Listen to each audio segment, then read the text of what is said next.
இன்னைக்கு ஆடி மாதம் 1ஆம் தேதி.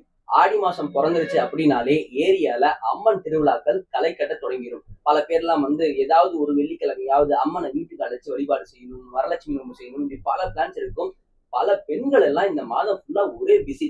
இன்னும் சில கோயில்கள் எல்லாம் இந்த மாதம் ஆடி மாசம் ஆடி மாதத்துக்கு பெரிய பண்டிகைகள் எல்லாம் நடக்கும்.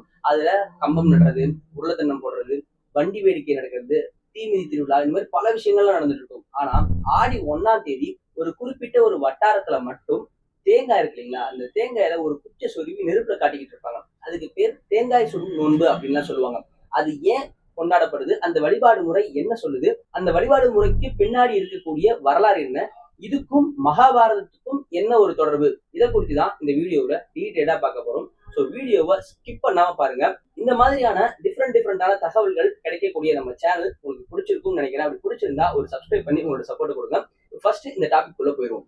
ஆடி மாதம் 1ஆம் தேதி ஆனிச்சு அப்படின்னாலே பல வீடுகளோட வாசல்ல மாலை நேரங்கள்ல சூரியன் மறைந்த பிறகு நெருப்பு மூட்டப்படும். பட் அதுக்கு பின்னாடி இன்னும் ஒரு பேக் ஸ்டோரிஸ் நிறைய இருக்கு. இப்ப நான் ஸ்கூல் படிச்சுட்டு இருந்த காலத்தெல்லாம் வச்சுக்கோங்க அப்படின்னா, நம்ம ஸ்கூல்ல இருப்போம். இன்னைக்கு ஆடி 1 தான், வெள்ளிக்கிழமை, ஆனாலும் நமக்கு ஸ்கூல் இருக்குன்னு வச்சுக்கோங்களேன்.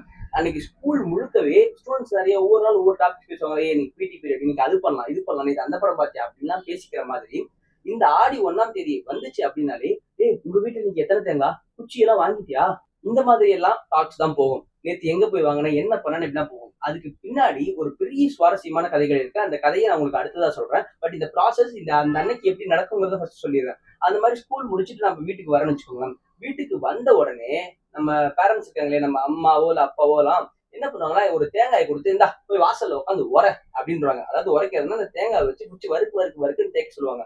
ஒரு எடுத்துக்காட்டுக்கு உங்களுக்கு இன்னும் புரியுற மாதிரி சொல்லணும் அப்படின்னா, சபரிமலைக்கு போகக்கூடிய நெய் தேங்காய் எல்லாம் பார்த்துருப்பீங்களா, மேலெல்லாம் எதுவுமே இல்லாம ஃபுல்லா உரைச்சி ஒரு மாதிரி ஷைனிங்கா வச்சிருப்பாங்கல்ல, அந்த மாதிரி இந்த தேங்காயையும் நல்லா உரைச்சி ஒரு ஷைனிங் ஆக்க சொல்லிடுவாங்க. அதுக்கப்புறம் அந்த வீட்டுல இருக்கக்கூடிய அந்த குழந்தைங்களோட அம்மா இருக்காங்க இல்லையா, இன்னொரு எக்ஸாம்பிள் சொல்லணும், என்னோட அம்மாவே அதுக்கு உள்ள ஃபில் பண்ணும் ஒரு ஸ்டஃபிங்ஸ் எல்லாம். அந்த ஸ்டஃபிங்ஸ் எல்லாம் ரெடி பண்ணி தயார் பண்ணிட்டு இருப்பாங்க. அதுக்கப்புறம் இந்த உரைச்ச தேங்காயை கொண்டு போய் நம்ம கொடுத்தோம்னா மேல 3 கண் இருக்கும் தேங்காயில. அதுல ஒரு கண்ணுல ஒரு திருகல் இருக்கும். அதை வச்சு ஃபுல்லா திருகி ஓட்டை போட்டுட்டு அந்த ஓட்டையின் வழியாக சில உணவுப் பொருட்களை உள்ள திணிப்பாங்க. அதுக்கு மொத்தமா ஒவ்வொன்னா போறது உணவுப் பொருட்கள், அதை மொத்தமா சேர்த்து அதுக்கு பேர் பூரணம் அப்படின்னு சொல்லுவாங்க. அதுல என்ன விஷயங்கள் போடுவாங்க அப்படின்னா, பச்சரிசி, வெல்லம் இல்ல நாட்டு சக்கரை, அப்புறம் எள்ளு, சில இடங்கள்ல அவரும் போடுவாங்க, பொட்டுக்கடலை, ஏலக்காய், இதையெல்லாம் போட்டு ஸ்டஃப் பண்ணிட்டு முதல்ல அந்த திருவி எடுத்தாங்கன்னு சொன்னல, அப்ப திருவி எடுத்ததுக்கு அப்புறம் அதுக்குள்ள தண்ணி இருக்கும்ல, அதை தனியா ஒரு பாத்திரத்துல ஊத்தி வச்சிருப்பாங்க. அந்த தண்ணியையும் கொஞ்சம் அதுக்குள்ள சேர்த்திப்பாங்க. சேர்த்தி முடிச்சுட்டு அழிஞ்சில் குச்சின்னு சொல்லி ஒரு குச்சி இருக்கும். அந்த குச்சி எடுத்து ஓட்டையில சொருகி, பிளஸ் என்னதான் சொருகினாலும் சில லீக்கேஜஸ் நடக்கும் இல்லையா, அந்த மாதிரி லீக்கேஜஸ் நடக்கக்கூடாது அப்படிங்கிறதுக்காக அந்த குச்சி சொருகினத்துக்கு போக மீதி இருக்கக்கூடிய அந்த கேப்பை ஃபில் பண்றதுக்காக மஞ்சளை உருண்டை பிடிச்சி அந்த இடத்துல வச்சு தேய்ச்சிட்டு, பிளஸ் தேங்காய் மேலையும் கொஞ்சம் தேய்ச்சிடுவாங்க. தேய்ச்சி இந்த தயார் நிலைக்கு வந்ததுக்கு அப்புறம் வீட்டு வாசலுக்கு ஒரு செங்கக்கல்லை வச்சோ இல்ல ஒரு சட்டி மாதிரி இருக்கும், அதுல மண்ணை போட்டோ ஏதோ ஒரு வகையில அங்க நெருப்பு மூட்டுவாங்க. நெருப்பை மூட்டி நெருப்பு நல்லா கொழுந்து விட்டு எரியும் போது இந்த குச்சியோட தேங்காய் சுவை இருக்கும் பாத்தீங்களா, அதை நெருப்ப சுத்தி சுத்தி சுத்தி சுத்தி எல்லா பக்கமும் காட்டுவாங்க. அப்படி காட்டும் போது ஒரு குறிப்பிட்ட டைமுக்கு அப்புறம் தேங்காயில இருந்து அதெல்லாம் நல்ல வெந்த மாதிரியான ஒரு சூப்பரான ஸ்மெல் வரும்.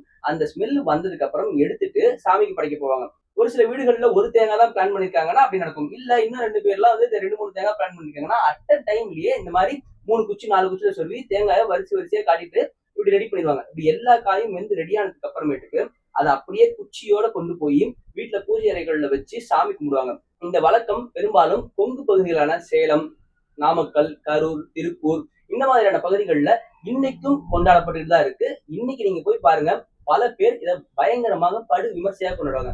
இப்போதான் நம்மளோட அந்த ஸ்கூல் ஸ்டூடெண்ட்ஸ் இருக்கக்கூடிய மனநலம் இருக்குல்ல, இப்படி எல்லாம் சுட்டெல்லாம் காமிச்சு பல பேர் பெரியவங்க எல்லாம் சாமி கும்பிடுறதுல ரொம்ப ஆர்வமா இருப்பாங்க. ஆனா இந்த சின்ன பசங்க எல்லாம் மட்டும், ஏன் நான் உட்பட வச்சுக்கோங்க, நான் ஸ்கூல் படிக்கும் போதெல்லாம் நீங்க என்னத்தையோ பண்ணுங்க, முதல்ல அதை உடச்சி கொடுங்க அப்படின்னு. ஏன்னா அப்படி எல்லாமே மிக்ஸ் ஆகி ஒரு மாதிரி அதுல நெருப்புல காட்டி வெந்த ஒரு விஷயம் இருக்கு இல்லைங்களா, அது தேங்காயோட சேர்ந்து வெந்தது, அதை சாப்பிட்டீங்கன்னா உண்மையிலேங்க அவ்வளவு ஒரு டேஸ்ட் இருக்கும். இப்ப நினைச்சு பார்த்தா கூட எச்சி உருது. அப்படி உடச்சி கொடுக்கும்போது, அப்ப நான்லாம் ஒரு சந்து மாதிரி இருக்கிற ஒரு தெருவுல இருந்தேன். அந்த தெருவுல இருக்கக்கூடியவங்க எல்லாருமே அந்த நம்ம வீட்டுல இருந்து கிட்டத்தட்ட எல்லாருமே ஒரே நேரம் அந்த 5:30 to 6:30 அந்த டைம் கூட தான் வச்சு காட்டுவாங்க. ஸோ தெருவே ஒரு திருவிழா மாதிரி இருக்கும். இது வெறும் ஒரு வீடுகளுக்கான விழாவா இல்லாம ஒரு தெருவோட விழாவா இருக்கும். இதைதான் இன்னொரு வகையில சொல்லுவாங்க, இது வெறும் ஒரு சின்ன ஒரு வீடுகளுக்கான பண்டிகை இல்லாம பல குடும்பங்களை ஒன்றிணைக்கும் ஒரு சமூக விழாவாக இது கொண்டாடப்பட்டு வந்துச்சு அப்படின்னு கூட இதை சொல்லுவாங்க. சோ அந்த குழந்தைங்களுக்கு அப்படி ஒரு சூப்பரான ஸ்நாக்ஸ் ஒண்ணு கிடைச்சிருச்சு அப்படின்னு உடனே சாப்பிட்டுட்டு பயங்கரமா என்ஜாய் பண்ணுவாங்க. அந்த டே முழுக்கவே அந்த ஸ்கூல் ஸ்டூடெண்ட்ஸ்க்குலாம் இந்த தேங்காய் சுடும் நோன்பு பத்தின நினைவுகள் தான் இருக்கும். அப்படி இந்த வீடியோ பார்த்துட்டு இருக்க நீங்க யாராவது இதை எக்ஸ்பீரியன்ஸ் பண்ணிருக்கீங்களா? ஸ்கூல்ல இந்த மாதிரி எல்லாம் பேசி ஸ்கூல்ல இருந்து வந்ததுக்கு அப்புறம் இப்படி ஒரு தேங்காய் சுடும் நோன்பு ஆவலாக தேங்காய் உரைச்சி இந்த மாதிரி எல்லாம் சம்பவங்கள் நீங்க ஏதாவது பண்ணி நிறைய அதோட மெமரிஸ் எல்லாம் கேட்டவொடனே ஆமாப்பா எனக்கே ஞாபகம் வந்துச்சுப்பா அப்படின்ற மாதிரி இருக்கீங்களா? இல்ல இந்த வீடியோ பார்த்துட்டு இருக்க எத்தனை பேர் அந்த கொங்கு பகுதிகளை சேர்ந்திருக்கீங்க? அதை நான் செஞ்சதுனாலும் அதை நான் கண் கூட பார்த்திருக்கேன் அப்படின்னு நினைக்கிறீங்க எத்தனை பேர்? எந்த மாவட்டத்தை சேர்ந்தவங்க அப்படிங்கிறத மறக்காம கமெண்ட் செக்ஷன்ல பதிவு பண்ணுங்க. அப்படி நீங்க தேங்காய் சுட்டுறீங்க அப்படின்னாலும் எஸ் நான் தேங்காய் சுட்டேன் அப்படிங்கிறதையும் கமெண்ட்ல சொல்லுங்க. இவர் எவ்வளவு பேர் இது இந்த மாதிரியான விழாவை கொண்டாடி மகிழ்ந்திருக்காங்க அப்படிங்கிறத நம்ம தெரிஞ்சுப்போம். பிளஸ் இந்த விழாவுக்கு பின்னாடி ஒரு வரலாறு இருக்குன்னு சொல்லியிருந்தோம் பாத்தீங்களா? அந்த வரலாறுக்கு இப்ப போகும். அதாவது இந்த தேங்காய் சுடும் நோம்பிங்கிறது எதை குறிக்குது அப்படின்னா, மகாபாரத காலத்துல குருக்ஷேத்திர போர்னு ஒண்ணு நடந்துச்சு. அதாவது கௌரவர்களுக்கும் பாண்டவர்களுக்கும், அதாவது அதர்மத்துக்கும் தர்மத்துக்கும் இடையிலான போர் அப்படின்னு சொல்லுவாங்க. அந்த போர் ஆடி மாதம் 1ஆம் தேதி தான் தொடங்குச்சு. அந்த போர் கிட்டத்தட்ட 18 நாட்கள் நடந்து 18ஆம் தேதி நிறைவடைந்தது அப்படின்னு ஒரு கருத்து இருக்கு. அதனாலதான் நம்ம ஊர் பக்கம்லாம் பாத்தீங்கன்னு வச்சுக்கோங்களேன், இந்த ஆடி முதல் 18 தேதிகள்ல எந்த ஒரு சுபகாரியங்களுமே தொடங்க மாட்டாங்க, கல்யாண விஷயங்கள் பண்ண மாட்டாங்க. கேட்டா போர்க்காலம் போர்க்காலம் போர்க்காலம் போர்க்காலம்ங்கிறதுல மறுமொழி தான் ஆடி போர்க்களம் போர்க்களம் அப்படின்றாங்க. போர்க்காலம்னு சொல்லுவாங்க, போர்க்காலம்னு சொல்லுவாங்க. அந்த போர்க்காலம் டைம்ல எந்த ஒரு நல்ல விஷயத்தையுமே தொடங்க மாட்டாங்க. அதுக்கான காரணம் இந்த குருக்ஷேத்திர போர் தான். இந்த 18 நாட்கள் நடக்கிறது எதுக்கான விஷயம் அப்படின்னா, தர்மத்தை நிலைநாட்டுறதுக்காக நடந்த போர் தான் இந்த போர். சோ ஆடி 18ஆம் தேதி எல்லாரும் நினைத்த மாதிரி இந்த போரோட விஷயங்கள் நல்லபடியாக முடிந்து பாண்டவர்கள் வென்று தர்மம் நிலைநாட்டப்பட்டதுன்னு சொல்றாங்க. ஆனா இந்த போர் தொடக்கத்தின் 1ஆம் தேதி நம்ம சொன்னோம் பாத்தீங்களா, அன்னைக்குதான் போர் தொடங்கத்துக்கு முன்பாக கிருஷ்ண பரமாத்மா பாண்டவர்களுக்கு எல்லாம் போய் நம்ம இந்த போர்ல வெற்றி பெறணும் அப்படிங்கிறதுக்காக முன்னிட்டு இப்படி இந்த தேங்காய்க்குள்ள இந்த மாதிரியான விஷயங்களை நிரப்பி வழிபட்டு இதை அம்மனுக்கு படைங்க, அதாவது காளி தேவிக்கு படைங்க அப்படின்னு சொல்லி கிருஷ்ண பரமாத்மா சொன்னதாகவும் ஒரு கருத்து இருக்கு. அதை எல்லாம் தாண்டி ஒரு பக்கம் காளிக்கு வழிபாடுன்னு சொல்றாங்க, இன்னொரு பக்கம் விநாயகருக்கு படைச்சாங்கன்னு சொல்றாங்க. எனிவே பட் இந்த மகாபாரத கதையில அந்த பாண்டவர்கள் வெற்றி பெறணும் அப்படிங்கிறதுக்காக கிருஷ்ண பரமாத்மா சொல்லி கொடுத்த வழிபாடு முறை ஒண்ணு அப்படின்னு சொல்றாங்க. இன்னொன்னு, அந்த டைம்லயே இந்த போர்ல பாண்டவர்கள் தான் வெற்றி பெறணும் அப்படின்னு சொல்லி அங்க இருக்கக்கூடிய மக்களும் இவங்களுக்காக வேண்டிக்கிட்டு நிறைவேற்றப்பட்ட வழிபாடு முறை அப்படின்ற ஒரு கருத்துக்களும் பேசப்படுது. இப்ப நீங்க ஒரு விஷயம் யோசிச்சிருக்கலாம், நம்ம சொல்லும் போது ஒரு குச்சி ஒண்ணு குத்துனாங்கன்னு சொல்லி, அது அந்த குச்சிக்கு பேர் வந்து அலிஞ்சில் குச்சி அப்படிம்பாங்க. அதாவது அலிஞ்சில் மரத்திலிருந்து அந்த மரக்கட்டையினால செய்யப்பட்ட குச்சி அப்படிம்பாங்க. நீங்க நினைக்கலாம் ஏன் குறிப்பிட்டு அலிஞ்சில் குச்சி அப்படின்னு நீங்க நினைக்கலாம். அது என்ன விஷயம் அப்படின்னா, அந்த குச்சியில ஈரப்பதம் அதிகமா இருக்குமா. அதனாலதான் நெருப்புல நீங்க காட்டும் போது எவ்வளவு நேரம் நீங்க சுட்டினாலும் அந்த குச்சி அவ்வளவு எளிதில தீப்பிடிக்காது.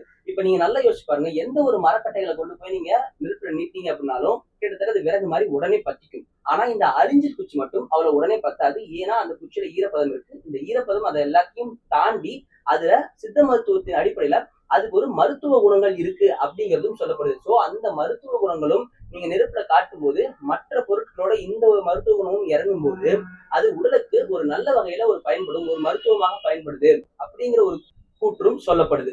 இவ்வளவு நேரம் இந்த தேங்காய் சுடும் நோன்புக்கு பின்னாடி இருக்கக்கூடிய வரலாற்று கதை, புராண கதைகளை கேட்டுட்டு இருந்தோம். பட் இதை தாண்டி அறிவியல் பூர்வமாக சில கதைகளும் சில விஷயங்களும் சொல்றாங்க. அது என்ன அப்படின்னா, இந்த ஆடி மாதம் அப்படிங்கிறது தென்மேற்கு பருவமழை தொடங்குவதற்கான, அதை முன்னிட்டு விவசாயிகள்லாம் தங்களோட நிலங்களை தயார்படுத்தி விவசாயத்துக்கு தயாராகக்கூடிய காலம் அப்படின்னு சொல்றாங்க. சோ இதன் அடிப்படையில இயற்கை நல்ல வளமாகவும் நம்மளோட குடும்பம் வந்து நலமாகவும் விவசாயம் சிறப்பாகவும் இருக்கணும் அப்படின்னு வேண்டிக்கிட்டு இயற்கைக்கு வழிபடும் முறையாக இதை சில பேர் வந்து வணங்கி இந்த முறையை பின்பற்றி ஒரு வழிபாடுகள் செய்யப்பட்டது அப்படின்னு ஒரு கருத்தும் சொல்றாங்க. அதுல இன்னும் குறிப்பிட்ட ஒரு விஷயம் என்ன சொல்றாங்க அப்படின்னா, இந்த ஆடி மாதத்துல பிராணவாயுங்கிறது அதிகமா இருக்கும். அதையெல்லாம் தாண்டி ஒரு சூரிய கதிர்கள்ல இருந்து வரக்கூடிய ஒரு சக்திங்கிறது கொஞ்சம் அபிவிதமாக இருக்கும். அப்படியாப்பட்ட நாட்கள்ல நீங்க விவசாயம் உள்ள விதை ஒன்று ஏதாவது விதைக்கிறீங்க அப்படின்னா அது நல்ல விளைச்சலை தரும் அப்படிங்கிற ஒரு நம்பிக்கையும் இருந்தது. ஆடி பட்டம் தேடி விதை அப்படின்னு ஒரு பழமொழி கூட இதன் அடிப்படையில உருவானதுதான் அப்படின்னு சொல்றாங்க.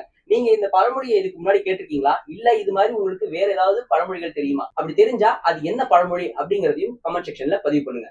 இது எல்லாத்துக்கும் பின்னாடி இதுல இன்னொரு அறிவியல் பூர்வமான ஒரு விஷயம் ஒண்ணுன்னு சொல்றாங்க. அது என்ன அப்படின்னா, இந்த ஆடி மாதத்துல காற்றுல ஈரப்பதம்ங்கிறது அதிகமா இருக்கும். அப்படி அந்த ஈரப்பதம் அதிகமாக இருக்கும் போது அந்த காற்றுல இருந்து நோய் தொற்றுகள் பரவக்கூடிய அபாயம் இருக்கு அப்படிங்கிறதும், அதுக்காக அதுல இருந்து பிரிகாஷன் பண்ணிக்கிறதுக்காக இந்த தேங்காயில இப்படி ஒரு பூரணத்தை போட்டு சுட்டு சாப்பிடும்போது அந்த விஷயங்கள் பொருட்கள்லாம் இருக்குங்களா, பிளஸ் இந்த அழிஞ்சல் பூச்சியோட மருத்துவம் இதையெல்லாம் சேர்ந்து நம்ம சாப்பிடும்போது நம்ம உடல் வலிமை பெறும், பிளஸ் நோய் எதிர்ப்பு சக்தி அதிகரிக்கும் அப்படிங்கிற ஒரு கூற்றும். அது போக அந்த பூரணத்தோட விஷயங்கள்லாம் உள்ள போகும்போது வயிற்றுல பல பிரச்சனைகள் சரியாகி ஜீரண சக்தி அதிகமாகும் அப்படின்ற ஒரு கூற்றும் சொல்லப்படுது. இப்படி புராண ரீதியாகவும் அறிவியல் ரீதியாகவும் எப்படி பார்த்தாலுமே இந்த பண்டிகைக்கு எல்லா வகையிலுமே சில விஷயங்கள் நல்ல வகையில தான் நமக்கு பல ஆண்டுகளாக பல தலைமுறைகளாக கடத்தி கொண்டு வரப்பட்டிருக்கு அப்படின்னு நம்ம சொல்லணும். இது வரைக்கும் நீங்க கேட்டதை வச்சு இந்த தேங்காய் சுடும் நோன்பை பத்தி நீங்க என்ன நினைக்கிறீங்க? இதை நீங்க இது வரைக்கும் இந்த தேங்காய் சுடும் நோன்பை பண்ணிருக்கீங்களா? இல்ல இதை பார்த்த உடனே இதை செய்யணும்ன்ற ஆர்வம் உங்களுக்கு வந்திருக்கா? இதை பத்தி நீங்க என்ன நினைக்கிறீங்க அப்படிங்கறத கமெண்ட் செக்ஷன்ல பதிவு பண்ணுங்க. இன்னும் இதை பத்தி ஒரு கவிதை நடையிலையோ இல்ல கட்டுரை நடையிலையோ ஒண்ணு சொல்லணும் அப்படின்னா, இது வெறும் ஒரு சடங்கு சம்பிரதாயம் மட்டுமல்ல, கொங்கு மண்டலத்தின் வாழும் பாரம்பரியம் அப்படின்னே சொல்றாங்க. இந்த மாதிரி நிறைய அரிய தகவல்கள் கொடுக்கக்கூடிய நம்ம சேனல்ல இந்த இன்ஃபர்மேஷன்ஸ் உங்களுக்கு கண்டிப்பா பிடிக்கும்னு நம்புறேன். அப்படி பிடிச்சிருந்துச்சுன்னா நம்ம சேனலை ஒரு சப்ஸ்கிரைப் பண்ணிருங்க. இந்த வீடியோ பிடிச்சிருக்கும் பட்சத்துல ஒரு லைக்கும் பண்ணிட்டு உங்க ஃப்ரெண்ட்ஸ்க்கு ஷேர் பண்ணுங்க. அடுத்த வீடியோல வேற ஒரு இன்ட்ரெஸ்டிங்கான டாபிக்கோட உங்களை வந்து சந்திக்கிறேன். Until then Tamil Selvan, Tamil views. Thank you.